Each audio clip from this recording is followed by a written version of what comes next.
So this is where the day starts at the Seahorse. This is the fish arriving over from the market in Brixton. And we'd have had our buyers down there this morning and buying the best of what's there. We're working with some wonderful flatfish around here. I think this is what the bay is known for. And everybody knows Dover sole, but very few people have heard of sand soles.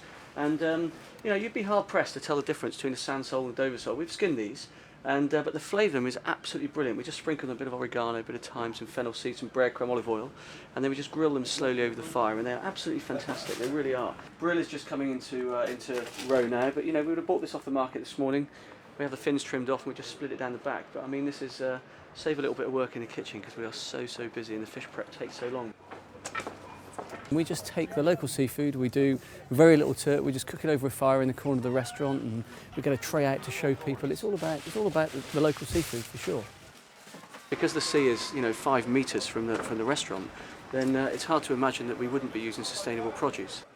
A wee dram before we get on the high seas, it could be dangerous out there. Perfect start to the day.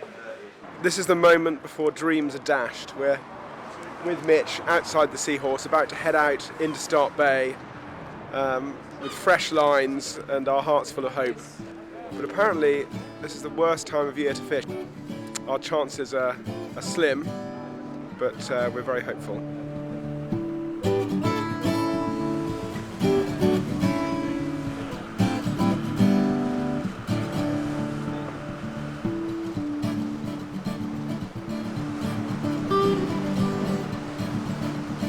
Coming fishing with us, my old friend Simon, Rowley, Pierre, Bob from The Guardian, and able skipper Martin. Well, we're a couple of miles outside Dartmouth towards Start Point on a bank called the Skerries Bank, which can provide fish, but not so good at this time of the year. The fish come here to spawn, and hopefully we'll be there to catch them.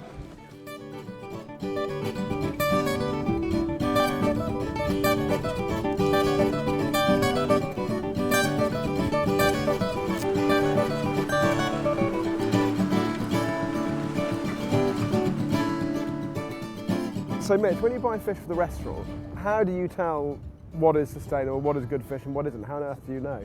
Well, I think there's a huge amount of confusion about you know, what is sustainable and where it's been communicated, and people are talking about not eating certain species.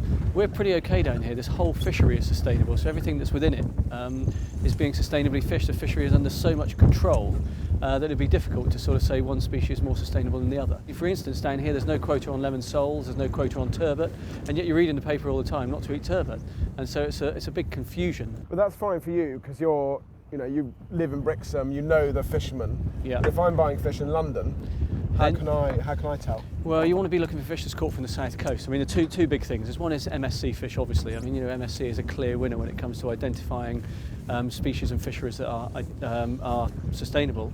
But it's only fish or species specific. So my big guide would be, you know, go to a fishmonger that's buying his fish from the south coast, and that could be anywhere from Brixham, Plymouth, Newlyn, Looe, any of those ports. You know, this whole kind of area right down here, right down to the southwest deeps, is really well controlled, and that's the message that, you know, I've been working with the fishermen down here that we need to communicate to people. Brixham is the biggest fishing port in England, 20 million quid worth of fish, and about 70 to 80% of it will be exported. But we don't value our fish enough. I mean, this is one of the big problems. I think we always want to eat fish, and we want to eat it cheap. I mean, look what it takes to go out and catch fish. I mean, it's not like growing it in a bloody field, is it?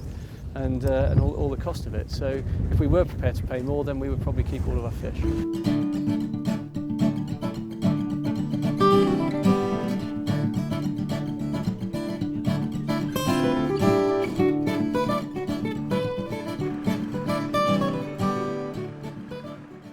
It's a great mistake to think that fishing is actually about catching fish. Catching fish is the least important thing about fishing. Fishing, whether it's on a river or at sea, is just an excuse to get out on the water.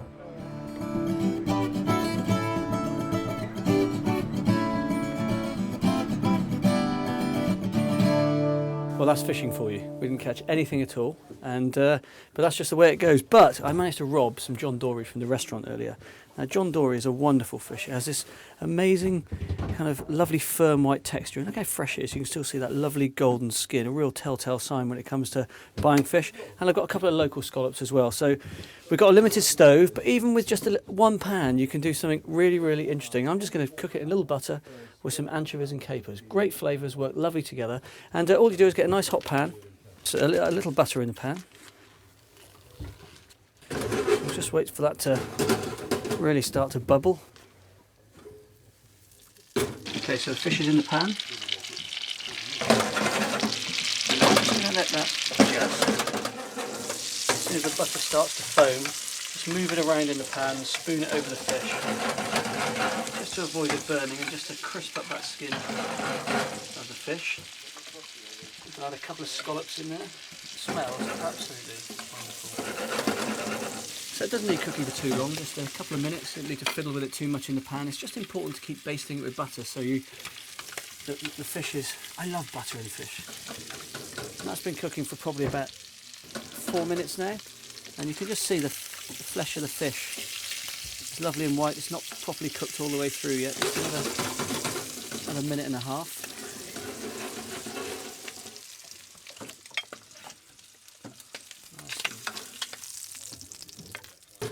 What we're going to do is add a little bit of anchovy essence to the butter, or you could just use a couple of crushed anchovies just stirred in. Just on that in the butter. A few rinsed salted capers, a squeeze of lemon,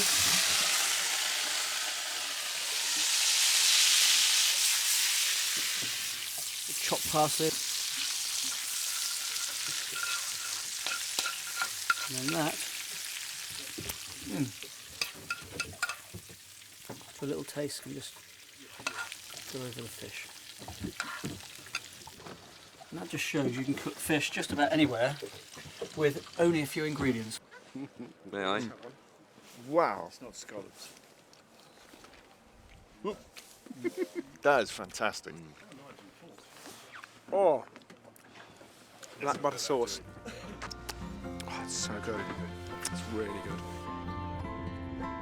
The fishermen down here are incredibly resilient. When you think, the fishing effort is about 40% of what it was, and in Brixham we only have a beam trawl fleet of 19 boats, and these boats catch the majority of the fish, all the valuable flatfish like monkfish, dover sole, brill, turbot. And I'm actually surprised that some of them are still in business. I'm not sure how many businesses could cope with people dictating to them what they're going to do and what they're not going to do. And I think they all found it hard, but they all know that if they want a future, and if there's going to be a future for their children and their investment in their boats is going to go on, that they have to fish more sustainably.